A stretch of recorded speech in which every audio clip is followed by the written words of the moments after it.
Shalom saudaraku yang terkasih dalam Tuhan. Salam kasih, salam hormat bagi kita sekalian dimanapun kita berada. Dalam Alkitab dicatat dengan begitu jelas dalam Matius 7 ayat yang ke-12. Apapun yang kamu kehendaki orang perbuat kepadamu, perbuatlah demikian kepada mereka. Karena disitulah terdapat seluruh isi hukum Taurat dan kitab para nabi. Jadi kalau kita ingin orang berbuat baik kepada kita, berempati kepada kita, mengasihi kita, sudah selayaknya kita juga berbuat hal yang sama kepada mereka. Karena itu adalah kehendak Tuhan bagi kita untuk kita saling mengasihi satu dengan lainnya. Oleh sebab itu, kita harus hidup dalam kasih, karena dengan demikian baru kita memancarkan kemuliaan Tuhan. Selagi kita hidup di dunia ini, kita tidak bisa hidup sendiri. Pasti kita membutuhkan orang lain. Teruslah mengembangkan kasih dan cinta yang Tuhan ajarkan kepada kita. Bahkan Tuhan mengajarkan untuk kita mengasihi siapapun, termasuk orang-orang yang melukai kita. Kalau kita bisa berbuat demikian, kita adalah anak-anak Allah.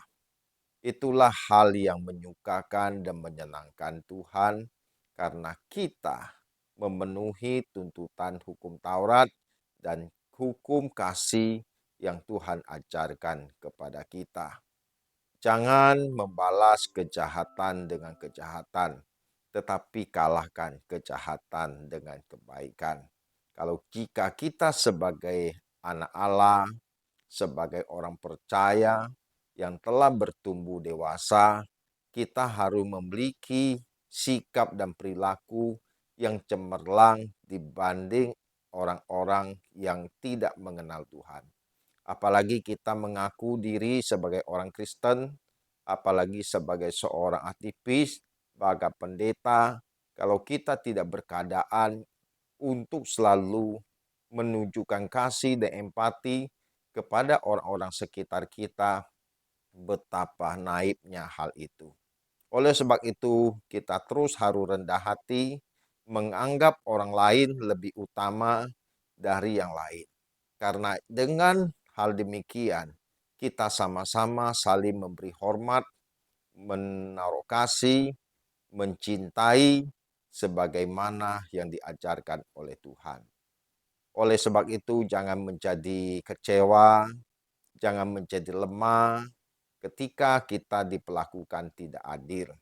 Sebab kita sadar kita harus menjadi anggur yang tercurah, roti yang terpecah ketika kita disakiti, dilukai, teruslah menjadi anggur yang selalu manis, yang kian hari kian memancarkan kemuliaan Tuhan.